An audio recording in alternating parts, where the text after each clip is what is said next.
نحمدہ ونصلی علی رسولہ الکریم اما بعد فاعوذ باللہ من الشیطان الرجیم بسم اللہ الرحمن الرحیم انا انزلناہ فی لیلۃ القدر وما ادراک ما لیلۃ القدر لیلۃ القدر خیر من الف شہر تنزل الملائکۃ والروح فیہا بإذن ربہم من کل امر سلام یا حتی مطلع الفجر۔ آپ اس بات کو جانتے ہیں کہ رمضان المبارک کا مہینہ یقیناً یہ رحمتوں والا، برکتوں والا اور بخششوں والا مہینہ ہے۔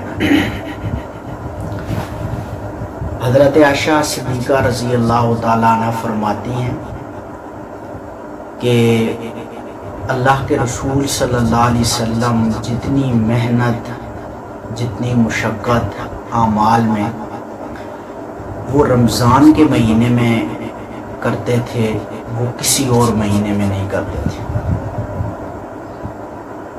اور پھر اس رمضان کے اندر بھی آخری عشرے کے اندر آپ علیہ السلام جتنی محنت اور جتنا زہد اعمال میں جتنی تیزی کرتے تھے اتنا اور کسی عشرے کے اندر نہیں کرتے تھے۔ تو چونکہ یہ آخری عشرہ ہے، حضرت عائشہ فرماتی ہیں صدیقہ رضی اللہ تعالی عنہ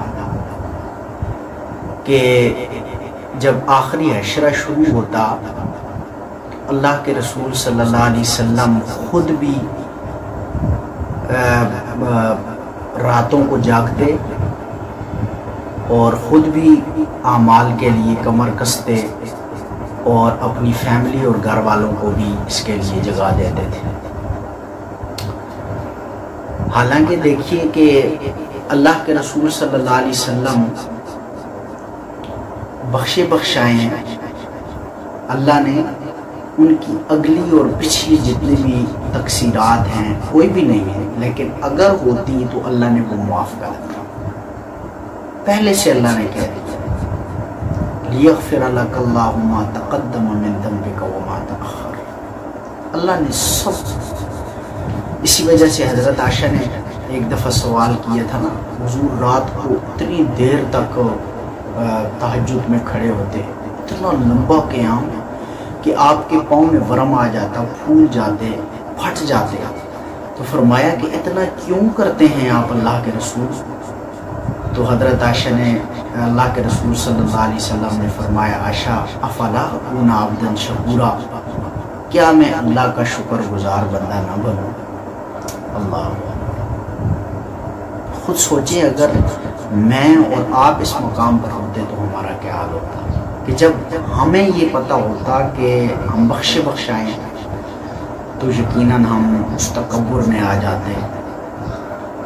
لیکن حضور کی یہ ایک عاجزی، ان کی ساری کہ اتنا کچھ ہونے کے باوجود، دو جہاں کے سردار ہونے کے باوجود بھی آپ اللہ کے سامنے دن رات رو رہے ہیں، عاجزیاں کر رہے ہیں۔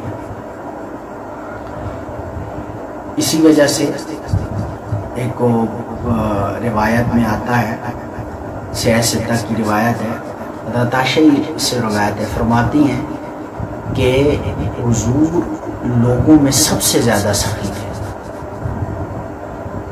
لوگوں میں سب سے زیادہ سخی تھے حضور صلی اللہ علیہ وسلم۔ اور جس وقت رمضان آتا تو آپ کی سخاوت بارش لانے والی جو ہوائیں ہوتی ہیں ان سے بھی زیادہ تیز ہو جاتی تھی۔ آپ کی سخاوت پہ اگر بات کریں تو رسول اللہ صلی اللہ علیہ وسلم کے پاس ایک شخص آیا اور اس نے کچھ مانگا کہ مجھے کچھ دیجیے۔ حضور نے فرمایا کہ جاؤ ہماری فلاں پہاڑی کے درمیان بکریاں چر رہی ہو تم لے لو۔ روایات میں آتا ہے کہ 200 سے زائد وہ بکریاں تھیں، حضور نے اس شخص کو دے لی۔ اور اس شخص نے قبیلے میں اپنے جا کر یہ کہا کہ یار اس بندے کے ساتھ ہو جاؤ، اس بندے کی نبوت کو مان لو، اس کی توحید کو مان لو، تو تمہیں اتنا کچھ وہ دے گا کہ تمہاری فقر و فاقے والی کوئی بات نہیں رہے گی۔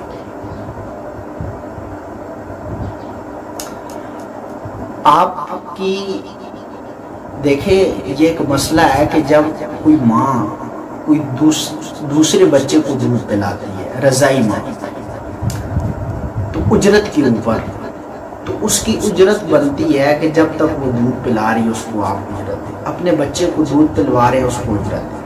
حضور کی رضائی والدہ حلیمہ تھی،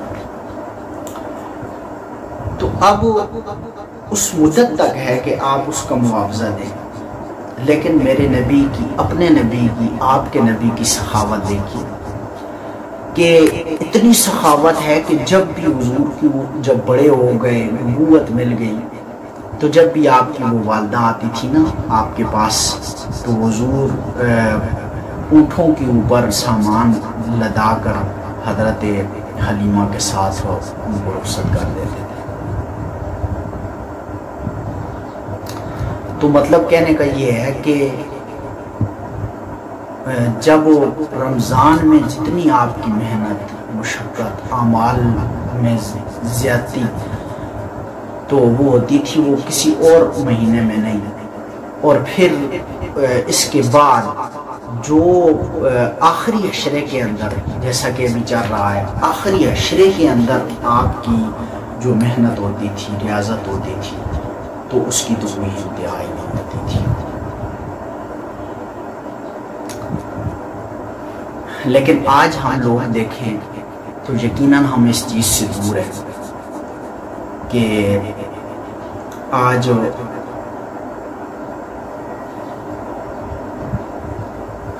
ہونا تو یہ چاہیے تھا کہ آج ہم اپنے اس مہینے میں اپنے آپ کو بخشواتے۔ ایک وہ روایت آپ نے ایک سنی ہوگی، میں اس کی صحت اور عدم صحت کے اوپر بات نہیں کرتا ہوں، لیکن فضائل کے درجے میں جو میں نے سنی ہے وہ آپ تک شیئر کرتا ہوں کہ حضور نے ایک مقام پر پہلی سیڑھی پہ پاؤں رکھا اور فرمایا آمین، دوسرے پہ رکھا فرمایا آمین، تیسرے کے اوپر رکھا فرمایا آمین، اور جب آپ نیچے اترے تو صحابہ نے پوچھا آج آپ کا الگ ایک انوکھا دیکھا ہے آپ کو انوکھے طریقے سے کہ ہر سیڑھی پر آپ نے آمین فرمایا، تو اللہ کے رسول صلی اللہ علیہ وسلم نے فرمایا کہ جبرائیل آئے تھے اور انہوں نے 3 بد دعائیں کی ہیں، میں نے ان کے اوپر 3 دفعہ آمین کہا۔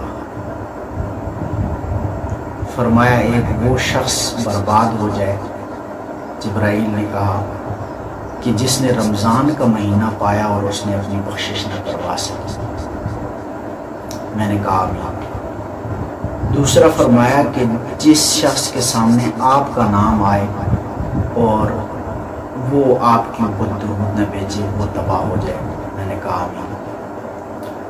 اور تیسری کہ جس نے اپنے بوڑھے والدین کو پایا اور ان کے لیے وہ کچھ ان کی خدمت کر کے اپنے آپ کو جنت کا حقدار نہ بنوا سکا، میں نے فرمایا آمین۔ تو آپ اس بات کو سمجھیں کہ یہ مہینہ ہم سے گزر رہا ہے، آخری عشرہ ہے، تو آج تک ہم نے کیا کیا ہے؟ زندگی کا، موت کا کسی کو کچھ پتہ نہیں ہے کب آ جائے، اور اللہ کی رحمت تو بہانے ڈھونڈتی ہے، وہ تو صرف رمضان میں نہیں، عام دنوں میں بھی وہ بہانے ڈھونڈتی ہے۔ حدیث میں آتا ہے کہ جب وہ شام ہوتی ہے نا تو اللہ شام کو اپنا دستے قدرت پھیلاتے ہیں کہ کوئی دن کا گناہ گار ہے تو میرے پاس آئے، میں اس کی توبہ کو قبول کروں، اور جب صبح ہوتی ہے تو صبح اللہ اپنا دست رحمت پھیلاتے ہیں اور فرماتے ہیں کہ کوئی رات کا گناہ گار ہے میرے پاس آئے، میں اس کو معاف کروں۔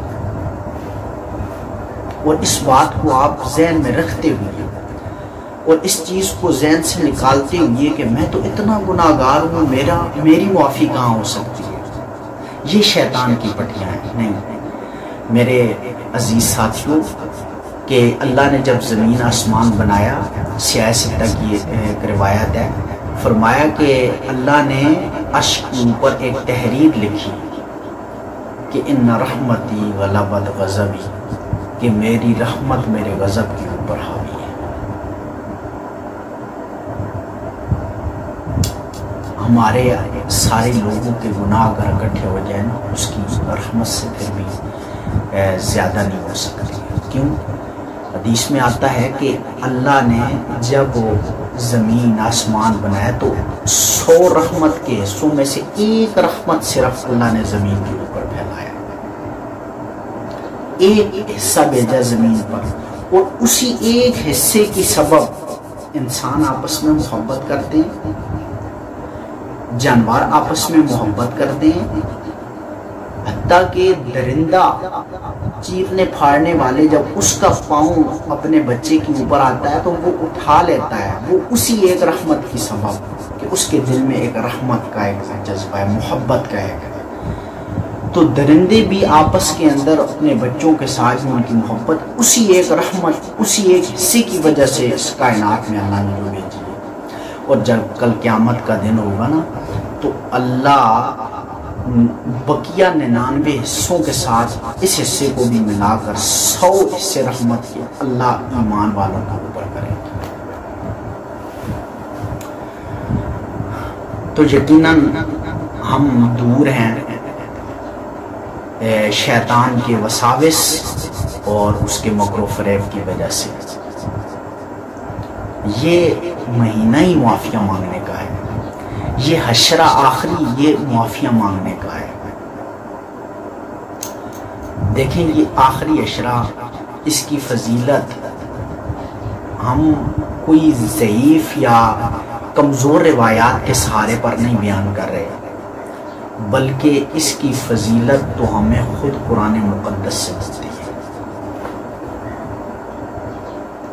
کچھ ایسے مسائل ہوتے ہیں کہ جو ہمیں صراحتاً قرآن احادیث میں نہیں ملتے، ہم اس کی روشنی میں وہ مسائل استنباط کرتے ہیں، وہ جزیات استنباط کرتے ہیں اور وہ مسئلہ آگے بتاتے ہیں۔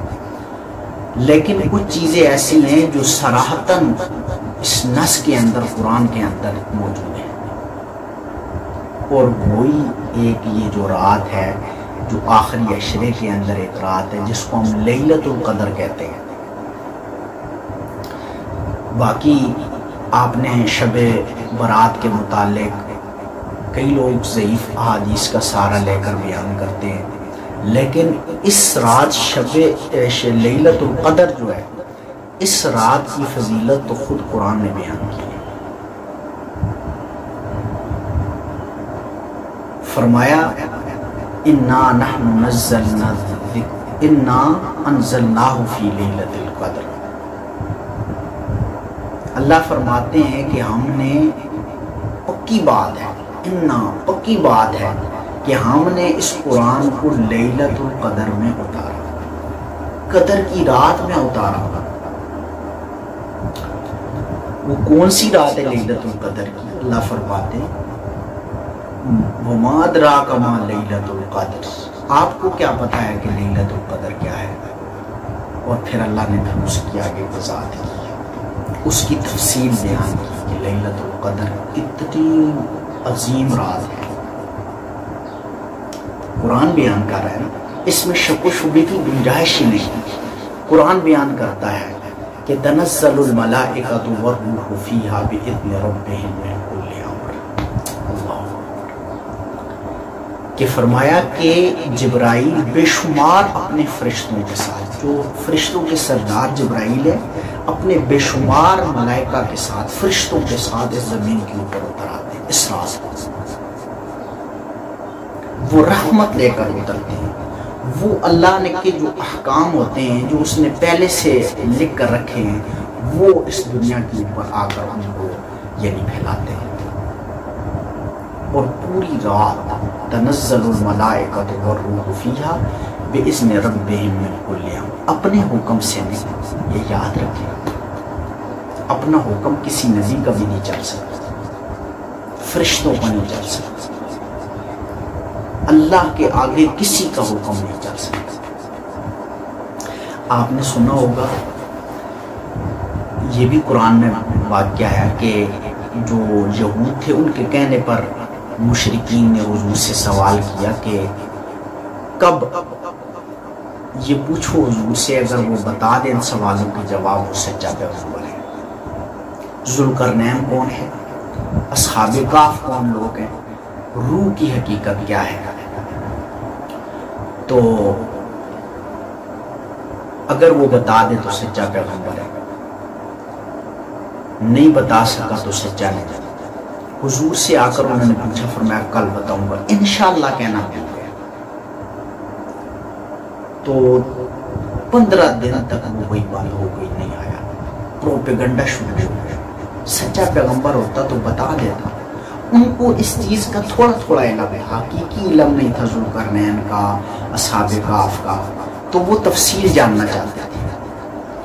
تو 15 دن بعد وہی آئی، جبرائیل آئے تو انہوں نے آ کر وہ آیات اتاری کہ اصحاب کہف یہ لوگ تھے، ذوالقرنین یہ تھا۔ میں تفصیل میں نہیں جانا چاہتا ہوں، اور صرف یہ آپ کو بتا رہا ہوں کہ روح کی حقیقت یہ ہے۔ تو اللہ نے ساتھ تھوڑی سی تنبیہ کی، فرمایا میرے پیغمبر کہ وَلَا تَقُولَنَّ لِشَيْءٍ إِنِّي فَاعِلٌ ذَلِكَ غَدًا، کہ آپ کسی چیز کے بارے میں یہ نہ کہیں کہ میں یہ کل بتاؤں گا یا یہ کل کروں گا، ہاں الا ان یشاء اللہ، مگر یہ کہو کہ اگر اللہ نے چاہا تو یہ کام ہوگا۔ تو اللہ کی مرضی کے آگے نہ فرشتوں کی نہ انبیاء کی چلتی۔ اللہ جب چاہتے ہیں وہی بھیجتے ہیں، اللہ جب چاہتے ہیں فرشتوں کو بھیجتے ہیں۔ فرمایا نا بِإِذْنِ رَبِّهِمْ، اپنے رب کے حکم کے ساتھ۔ تو حضور نے جبرائیل سے پوچھا تھا کہ بھئی 15 دن تم کہاں غائب تھے، ہم پریشان تھے، دن میں تو کتنی مرتبہ آتے اور کبھی آتی نہیں۔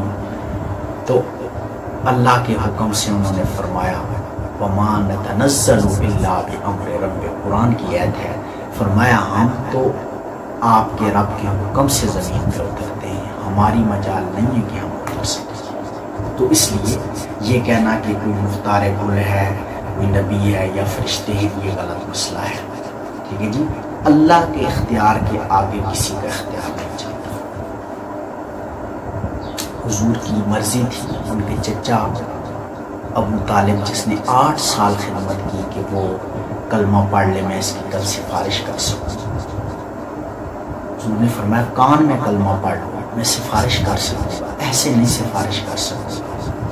نہیں پڑھا، اللہ نے آیات اتاری، فرمایا انک لا تہدی من احببت ولکن اللہ یہدی من یشاء۔